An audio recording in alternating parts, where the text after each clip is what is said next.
Жыхары гэтай установы гасцям рады заўсёды, асабліва прадстаўніцам Беларускага саюза жанчын. Яны праяўляюць шчырую цікавасць да жыцця установы і ведаюць пра праблему кожнага. Асюль душэўны парыў і энтузіязм дапамагаць словам і, канешне, справай. Разумеючы патрэбы жыхароў дома-інтэрната, улічваючы эпідсітуацыю, прадстаўніцы саюзу жанчын у падарунак інвалідам падрыхтавалі рэчы першай неабходнасці. Самое актуальное на сегодняшний день данному учреждению оказать помощь в виде дезинфицирующих средств для обработки помещений, полов, санузлов, жидкого мыла, масок, перчаток, ну и в том числе другую помощь. Наши спонсоры оказывают помощь данному учреждению и в других направлениях с предоставлением продуктов питания, это помощь, а также сбором теплой одежды, варежек, носочков. Не засталося ў баку прадпрыемства «Брест хлебопрадукт». Важкі ўклад у выглядзе круп, инициатива неодноразовая.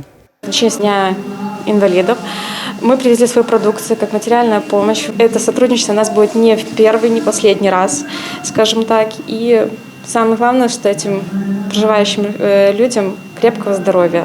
Сустрэча з гасцямі праходзіла ў святочнай абстаноўцы. Жыхары дома-інтэрната прадэманстравалі свае музычныя таленты. У госці таксама парадавалі музычнымі віншаваннямі, а самае галоўнае – увагай. Областной союз женщин активно участвует у нас. Они проводят у нас и культурно-массовые, и концерты, и выезды на различные мероприятия.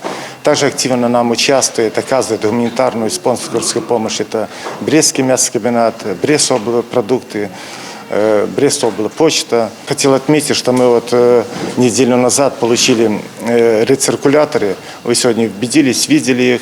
Это наше министерство по труду и соцзащите именно выделило нам их. Мы их устанавливаем на первом этаже в комнатах, где проживают проживающие.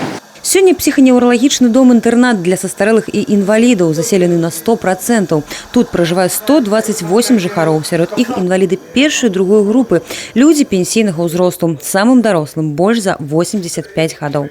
Усе яны праходзяць курс комплекснай працатэрапіі і сацыяльнай рэабілітацыі. Іх будні робяць больш прыгожымі прадстаўнікі грамадскіх арганізацый, якія ўсведамляюць важнасць добрай справы.